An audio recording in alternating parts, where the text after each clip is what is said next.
Welcome to this episode of Kennedy Saves the World. It's Monday. It was a big, phenomenal weekend. We made it out alive, barely. Can't say so much for that baby fur seal.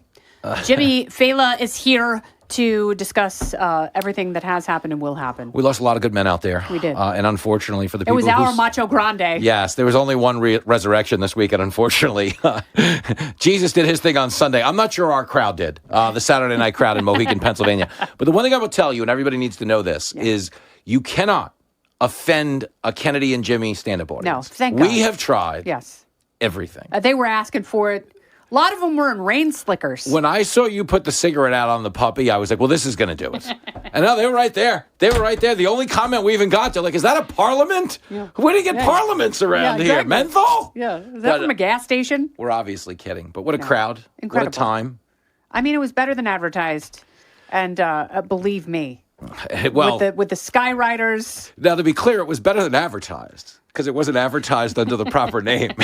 It was advertised as the Laughs and Liberty Show. Which sounds fun and wholesome. But as you know, as a regular listener of the program and viewer, it is the Slots and Sluts Tour. Slots and Sluts Tour. And man, were there slots and OTO. One time only. No. You know, the end of Rocky, at the end of the first Rocky, he hugs Apollo and Apollo goes, ain't going to be no rematch. That's how I feel about Mohegan, Pennsylvania. Yeah, exactly. It was like, we had a good time. Well, the restraining order helps. There's that. So I've realized that every time I get on a plane, every time. So I do a couple things because I am a superstitious person. Mm-hmm. So every time I get on a plane, and I know you fly a lot, so I would be very curious to see if you have any of these.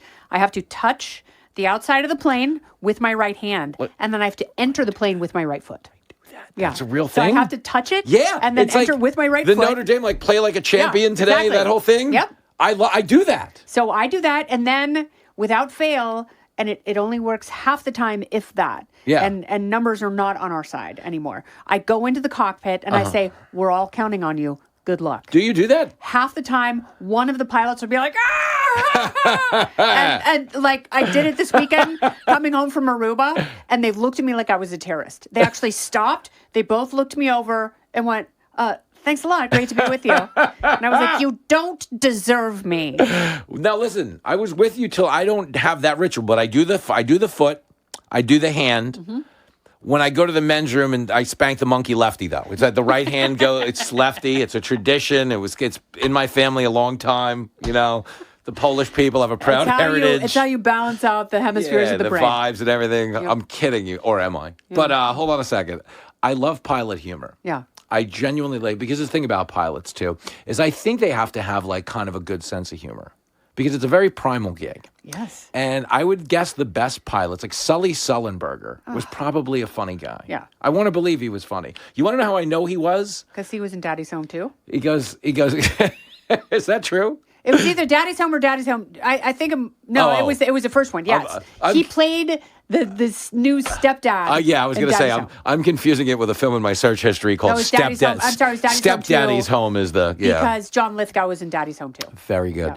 Yeah. But I know he's funny, too, now that you say that. Because when he got interviewed about the Miracle on the Hudson, he got interviewed Super Bowl weekend. And I remember him saying this. He goes, the most fascinating thing, someone said, what was the most fascinating thing you learned from landing a plane on the Hudson?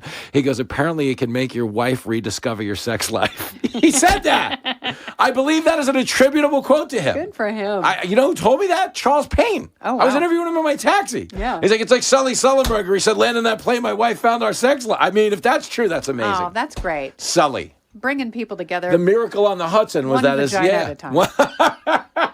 That is just beautiful. That was the Miracle on the Hudson. I do. It's like I knew the people were going to be fine. I love a plane superstition. Yeah. That's great. No.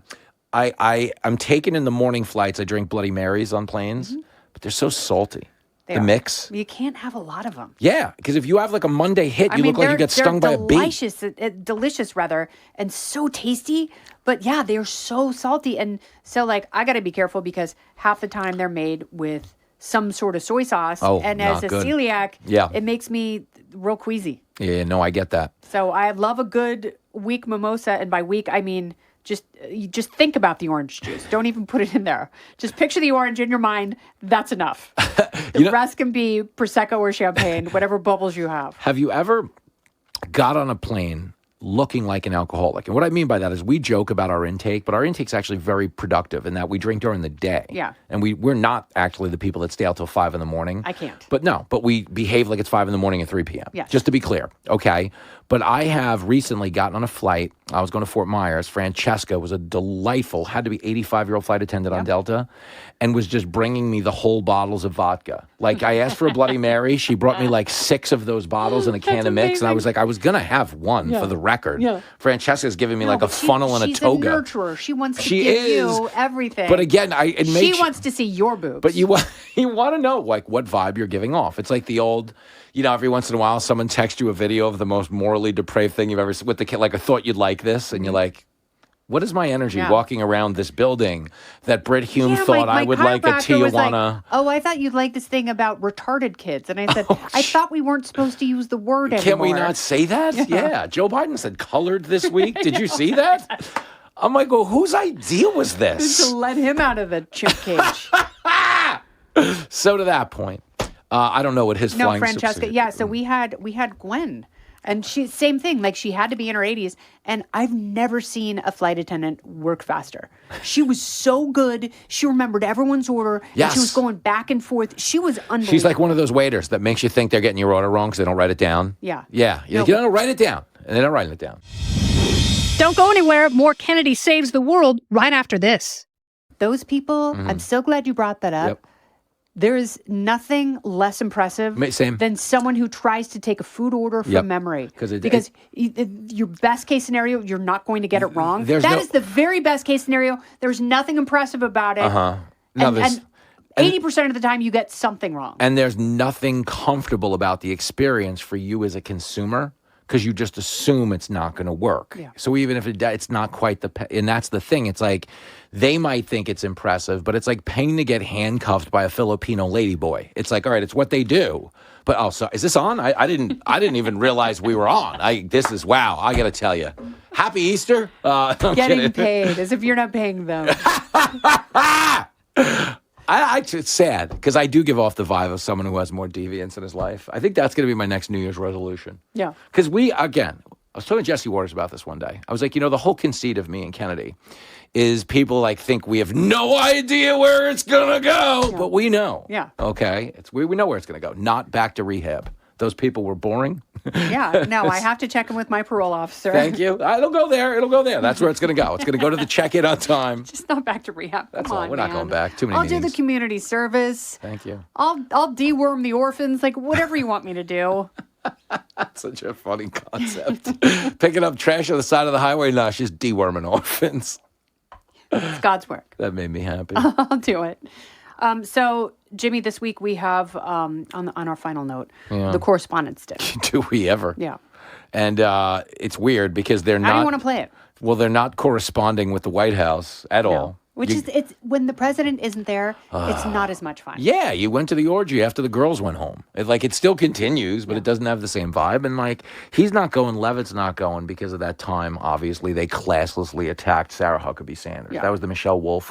Her career's great. Yeah. Where'd she go? How's her 17th Netflix special? Wait, she didn't have one? Just a garbage act. And unfortunately, the Correspondents Association. The comic they were going to hire is so anti-Trump. Oh, and she's not even a comic. She's a musical improv. Oh. Both. So God, that sounds horrible. She's 0 for 2. I cannot imagine anything more torturous musical than improv. musical improv. Nothing short of a hazing ritual. That's not comedy. Put me back in my daughter's 4th grade classroom. Yeah, seriously. So I can hear all the kids playing recorder at the same time. But bring a rubber mallet to hit me in the nuts because that's the emotional payoff for me. God. Musical improv, and she hated Trump. So you're going to get a slam poet that's mad at Trump, going to be yelling about the border and migrants. Everyone has to pretend it's brilliant. Oh, awful. But, I've always loved the hang. I've always liked the Friday night party scene. Yeah. We've got a lot of famous interactions. I believe someone on this podcast yelled at Gavin Newsom. Someone else. Here's something very funny. Give it to me. This happened on Friday. Mm-hmm. The tour manager and her family, we were eating at a restaurant. Uh-huh. And the tour manager is handsome and has silver hair. He's stunning. Very hunky. So he is hunky. So a man came up to him and said, "You Governor Newsom?" And he said, "Yes, I am." Of course, he leaned into it, which I was like, good for you. And the guy goes, I want to shake your hand because you're doing a horrible job. Oh, that's good, though. And At least I he go, did that. that's what I told him. I told him California sucks. Yeah, it's like, it's a shithole. It is the worst. And so he went back to that restaurant Wednesday night, last night, or no, sorry. Yeah. He went back to the restaurant, I don't know, whenever it was. And the same guy came up to him and was like, Governor, why aren't you in California? And he's like, I just love this place. I can't get enough of it. Yeah, those parties, that's the one thing that this weekend has going for it. The parties are always fun. Last year, we got to hang out with KJP. It was great. Yeah, that's right. 2 years ago, the UTA... And now she's in El Salvador in prison. 2 years ago, somebody I know ran into Joy Reid at that party. And not proud of this. But Joy Reid had like such a pompous arrogance to the way she entered the party, and she entered it at the same time my friend was walking away from the bar, and he goes, Kirby Puckett, I loved you on the Twins.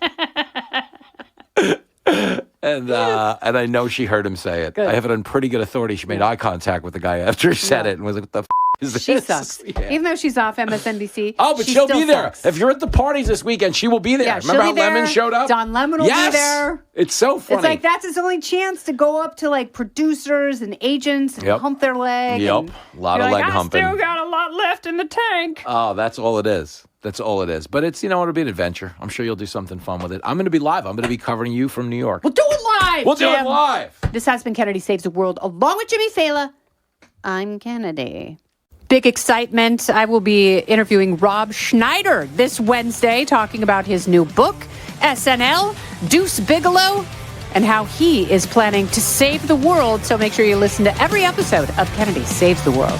Listen ad-free with the Fox News Podcast Plus subscription on Apple Podcasts, and Amazon Prime members can listen to this show ad-free on the Amazon Music app. Oh, go ahead and leave me a review while you're there. I'd love to hear what you have to say.